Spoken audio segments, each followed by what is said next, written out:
കണ്ണന്റെ സ്നേഹത്തിന്റെ കഥ. ഭഗവാൻ ഒരിക്കൽ തന്റെ സുഹൃത്തിനെ കാണാൻ ചെന്നു. അവർ സൗഹൃദം പങ്കുവച്ചു. അപ്പോഴാണ് സുഹൃത്ത് കൃഷ്ണന്റെ കഴുത്തിലെ മാല കണ്ടത്. ആ മാലയോട് അത്രയ്ക്ക് ഇഷ്ടം തോന്നിയ കണ്ണന്റെ സുഹൃത്ത് അത് തന്റെ കഴുത്തിലൊന്ന് അണിയാൻ കൊതിച്ചു. അക്കാര്യം സുഹൃത്ത് കണ്ണനോട് പറയുകയും ചെയ്തു. അത് കേട്ട കണ്ണൻ ആ മാല അവന് സമ്മാനമായിട്ട് കൊടുത്തു. പക്ഷെ വൈകുന്നേരം ശ്രീകോവിൽ തുറന്നപ്പോ കൃഷ്ണന്റെ കഴുത്തിലെ മാല കാണാനില്ല. അന്വേഷണം തുടങ്ങി, മാല എവിടെ പോയെന്ന്. ഈ സമയത്ത് മാലയുമായി വീട്ടിലെത്തിയ ബാലൻ മാതാപിതാക്കളെ മാല കാണിച്ചു. കൃഷ്ണൻ തന്നതാണെന്നും പറഞ്ഞു.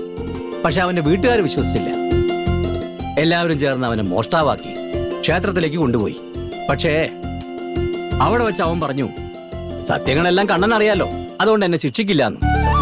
എന്നാലും തന്നൊരു കള്ളനാക്കി മുദ്രകുത്താൻ ഇടവരുത്തിയ ഈ മാല ഇനി എനിക്ക് വേണ്ടാന്നും പറഞ്ഞ് അവൻ്റെ ഒരൊറ്റ ഏറ് കൊടുത്തു. ആരും കണ്ടാൽ പോലും നോക്കാത്ത ഒരു മരത്തിലാണ് ആ മാല എന്ന് വീണു. ചെറിയ തടിയും ഇലകളുമായിട്ട് നിന്നിരുന്ന ആ മരത്തില് അന്നു മുതൽ സ്വർണ്ണ നിറത്തിലുള്ള പൂക്കളുണ്ടായി. അതാണ് ഈ കണിക്കൊന്ന.